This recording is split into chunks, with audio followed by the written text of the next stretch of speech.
Hi friends, இன்னைக்கு நம்ம பார்க்க போகிற டிப்ஸ்லேயே முதல் டிப்ஸ் வந்து காஞ்ச மிளகாய் நம்ம காய போட்டு அரைப்போம்ல, அது எப்படி நல்ல கலராக இருக்கும், அதுக்கு என்ன பண்ணணும் அதை தான் பார்க்க போகிறோம். அதுக்கு நம்ம வந்து காம்பை ஃபுல்லாகவே கிள்ளி எடுத்துடணும். எடுத்து அரைக்கும்போது நமக்கு வந்து நல்ல கலராக ரெட் கலரில் நம்மளுடைய மிளகாய்த்தூள் கிடைக்கும். ரெண்டாவது டிப்ஸ் பார்த்திங்கன்னா, மாவு நம்ம அரைச்சி வச்சுருப்போம், திடீர்னு கரண்ட் போயிடும், இல்லை ஃப்ரிட்ஜ் ஒர்க்காமல் போகும். அந்த நேரம் என்ன பண்ணணும்னா, ஒரு பக்கெட்டில் இந்த மாதிரி தண்ணி எடுத்து அந்த தண்ணிக்குள்ளே மாவை மூடி வச்சோன்னா மாவு வந்து சீக்கிரமாக புளிச்சிடாது. மூணாவது டிப்ஸ் என்னென்னா, பூண்டு உரிக்கும் போது நம்ம ஃபேன் போட்டிருப்போம். அந்த நேரம் அந்த பூண்டோடைய தோல் வந்து எல்லா இடமும் பறந்து வீடு ஃபுல்லாக பூண்டு தோலாக இருக்கும். அது அப்படி ஆகாமல் இருக்கிறதுக்கு ஒரு பாத்திரத்தில் தண்ணியை வச்சு பூண்டு தோல் அதில் போட்டோன்னா பூண்டு தோல் பறக்காது. ட்ரை பண்ணி பாருங்கள். நாலாவது டிப்ஸ் என்னென்னா, நம்ம பொரியல் பண்ணும்போது அந்த பொரியல் சில நேரம் மீந்து போயிடும். அதை இந்த மாதிரி தோசையில் போட்டு கொடுத்தோன்னா எல்லாரும் விரும்பி சாப்பிடுவாங்க. கண்டிப்பாக இதை ட்ரை பண்ணி பாருங்கள். ரொம்ப ஹெல்த்தியான டிப்ஸும் கூட. அடுத்து கல்லுப்பு ஜாடியில் தண்ணி ஊறாமல் இருக்கிறதுக்கு இந்த மாதிரி தேங்காய் மூடியை உடச்சி போட்டிங்கன்னா தண்ணி ஊறாது. அடுத்த டிப்ஸ் பார்த்தீங்கன்னா, நம்ம கேஸ் ஸ்டவ்வை க்ளீன் பண்ணும்போது அது துடைக்கிறதுக்கு இந்த மாதிரி ஒரு ஸ்பாஞ்ச் 15 ரூபா கொடுத்து வாங்கி வச்சுட்டோன்னா நல்லா சூப்பராக க்ளீன் ஆகிடும்.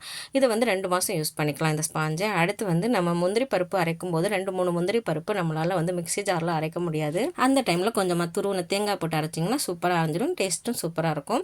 நம்ம ஷூ வாஷ் பண்ணும்போது எப்படி தேய்ச்சாலும் அழுக்கு போகவே போகாது. அதுக்கு வந்துட்டு சர்ஃப் லிக்விட் இருக்குல்ல, அதை எடுத்து நம்ம இந்த மாதிரி ப்ரஷ்ஷில் தேய்ச்சி அதுக்கப்புறம் ஸ்க்ரப்பர் ஏதாவது வச்சு தேய்ச்சி காய வச்சோன்னா சூப்பராக ஷூ வந்து பளபளன்னு பளிச்சுன்னு ஒயிட் கலரில் ஆகிடும். ட்ரை பண்ணி பாருங்கள். அடுத்து மிக்ஸி ஜாரில் பின்னாடி இருக்கிற அழுக்கு எவ்வளோ தேய்ச்சாலும் போகவே போகாது. அதுக்கு வந்து கொஞ்சம் பேக்கிங் சோடா, கொஞ்சம் வினிகர் ஊற்றி நல்லா தேய்ச்சி கழுவி எடுத்திங்கன்னா சூப்பராக அழுக்கெல்லாம் போய் நல்லா புதுசு மாதிரி ஆகிடும். ட்ரை பண்ணி பாருங்கள் இதையும். அடுத்து வெட் டிஷ்யூ பேப்பரை வச்சு நம்ம வந்து ஒரு பொருளை க்ளீன் பண்ணோன்னா சூப்பராக க்ளீன் ஆகிடும். டிவி, டேபிள் இந்த மாதிரி பொருளெல்லாம் க்ளீன் பண்ணிக்கலாம். கிச்சனில் எண்ணெய் பிசுக்கு நிறைய இடத்துல இருக்கும். அதெல்லாம் வந்து இந்த வெட் டிஷ்யூ பேப்பர் வச்சு க்ளீன் பண்ணோன்னா சூப்பராக க்ளீன் ஆகிடும். ஃப்ரிட்ஜை கூட க்ளீன் பண்ணிடலாம். அடுத்து வேக வச்ச இட்லியை எடுக்கும் முன்னாடி ஒரு தட்டில் தண்ணி வச்சு அதுக்கு மேலே இதை ஒரு 5 நிமிஷம் வச்சு எடுத்தோன்னா இட்லி வந்து தட்டில் ஒட்டவே ஒட்டாது. ட்ரை பண்ணி பாருங்கள் இதையும்.